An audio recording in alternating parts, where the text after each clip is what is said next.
mensonge, je crois. Je peux comprendre qu'on mente pour se sortir d'une situation. On le fait tous. Hein. Bon. En revanche, les gens qui mentent, les mythos. Voilà. La mythomanie est un truc qui me... voilà. Ça me déstabilise énormément parce que je ne comprends pas. En fait, ce qui me déstabilise, c'est ce que je ne comprends pas. Ah, la prétention. Quelqu'un qui ça je supporte pas. Quelqu'un qui se valorise. Je déteste les gens sûrs d'eux.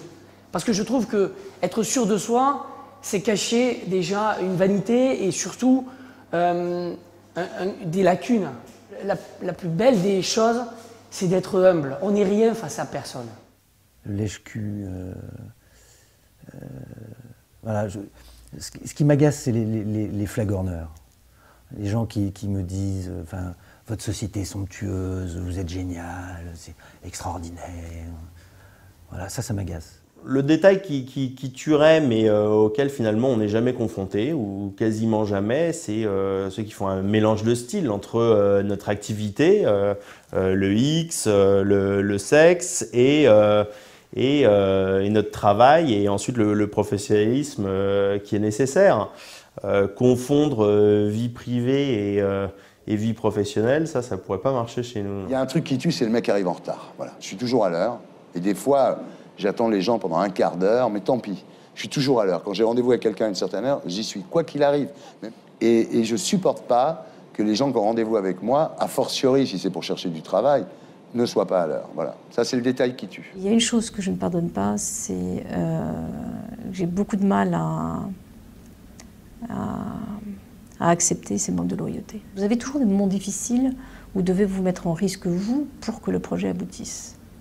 Donc si vous êtes préoccupé plus par vous-même que par le projet, vous manquerez de loyauté. J'aime pas du tout l'arrogance, quoi. Vraiment quelqu'un qui arrive avec ses gros biscottos, qui pense qu'il va vous impressionner, avec une grosse voix, avec un air comme ça m'insupporte. C'est-à-dire, je n'aime pas les mauvais comédiens. Le détail qui tue, c'est quand il n'y a pas de détail, en fait. Quand il n'y a pas de détail qui permet de s'accrocher à quelque chose. Il y avait des tas d'étudiants, justement de Sciences Po, hyper brillants, pour certains beaucoup plus intelligents que certains qu'on a pu recruter, qui avaient un background beaucoup plus lourd, mais alors ils étaient exactement fidèles à ce qu'on imaginait d'eux, sans aucune aspérité. Et ça, c'est le détail qui tue quand il n'y en a pas, quoi, en fait. Il y a des cabinets spécialisés qui vous décrivent le caractère d'après l'écriture, et c'est souvent ce que je pense. Je ne crois même pas une fois avoir été en désaccord. C'est le style de l'écriture, c'est pas le contenu, c'est la forme. Ça peut sembler bizarre, mais moi je dis tiens, effectivement je ne le voyais pas écrire comme ça celui-là. Moi j'écris comme un sagouin, bon d'ailleurs j'écris très peu. Mais quelqu'un qui écrit bizarrement, je ne le prendrais pas. C'est la personne qui va prendre des notes tout le temps. Ouais.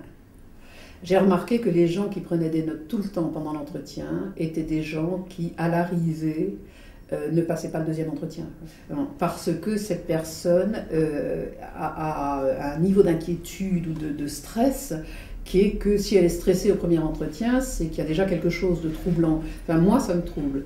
Et donc, quelqu'un qui prend des notes tout le temps est quelqu'un que je vois rarement au deuxième entretien. D'être un peu trop détendu, ou d'être un peu familier. Moi, ça m'est arrivé d'avoir des collaborateurs, ou enfin, des candidats qui pensaient comme j'étais cool, il fallait être cool. Et en fait, je ne suis pas cool du tout. C'est la personne qui n'écoute pas l'autre. Voilà. C'est la personne qui vient avec son discours tout fait, qui n'entend pas les questions que vous lui posez. Hein, et ça, c'est très important. La capacité d'écoute, d'être dans la relation à l'autre, c'est pour moi capital.